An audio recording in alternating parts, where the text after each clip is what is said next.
السلام عليكم. تعالوا نعمل الغريبة بدون أي مكسرات في ثوبها الجديد زي ما بيقولوا. غريبة ناعمة قوي ودايبة بتدوب في البق دوب، عمايلها سهلة جدا وسريعة ومن أحلى الحلويات بتاعة العيد فعلا.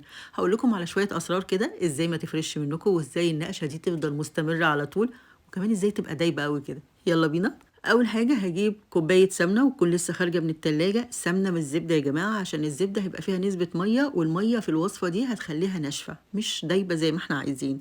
هضربها شوية كده بس الأول، وبعد كده أحط عليها نص كوباية من السكر البودر، ولازم أنخله. يعني السكر نص كمية السمنة، كوباية سمنة عليها نص كوباية سكر، ويا ريت تجيبوه اللي هو مطحون جاهز من السوبر ماركت عشان بيبقى مطحون ناعم قوي عن اللي بنعمله في البيت. مهما طحنا السكر في البيت مش هيبقى زي بتاع بره. وهضربها كويس قوي بالمضرب الكهربائي.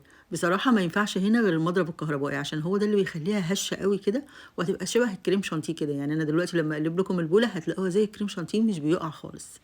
وده بصراحة السر اللي بيخلي الغريبة خفيفة قوي كده، برغم ان احنا لا حاطين فيها بيكنج باودر ولا خميرة ولا اي حاجة.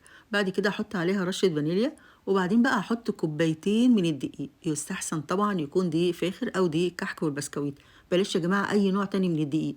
ويا ريت هنا بس طلب صغير، لو لسه ما اشتركتوش في قناتي يا ريت تشتركوا وتفعلوا زر الجرس. بعد كده بقى هقلبها، ويستحسن اقلبها بايديا علشان خاطر مش عايزه اقلبها كتير اعجنها، عشان لو عجنتها كتير هشغل الجلوتين اللي موجود جوه الدقيق وبرضه هتنشف. فلازم كده بطراطيف صوابعكم تلموا بس لحد ما الدقيق يختفي، لحد ما اوصل لعجينه تكون طريه قوي بس ما بتلزقش. لو بتلزق لازم احط لها كمان معلقه او معلقتين من الدقيق، علشان ده ممكن يخليها تفرش اثناء الخبيز. وعلشان تبقى العجينه مظبوطه خالص يبقى بالمنظر اللي انتوا شايفينه ده، ايدي نضيفه زي الفل بس في نفس الوقت طريه جدا. وقبل ما اشكلها لازم احطها في التلاجة حوالي 10 دقايق، عشان طبعا من حرارة ايدينا السمنة ساحت شوية. وبعد كده بقى هطلعها اشكلها.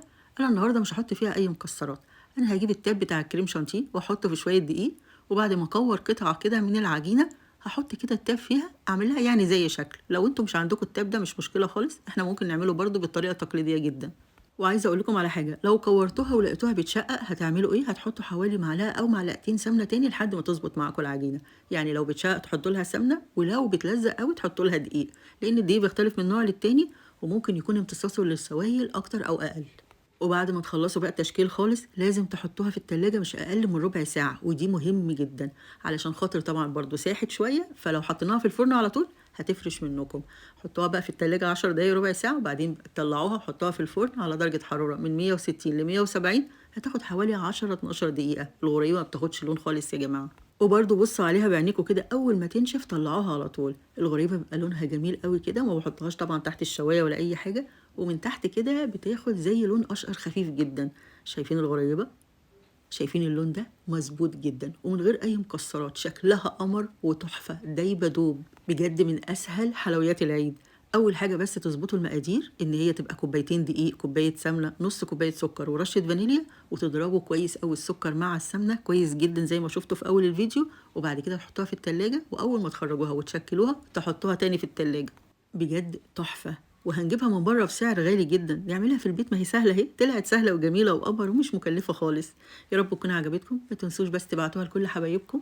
واللايك كمان يا جماعه عشان ده مهم قوي بالنسبه لي، ولو في اي حاجه اطلبوها وانا من عينيا في التعليقات هرد عليكم على طول. وكل سنه وانتم وكل حبايبكم طيبين، والسلام عليكم.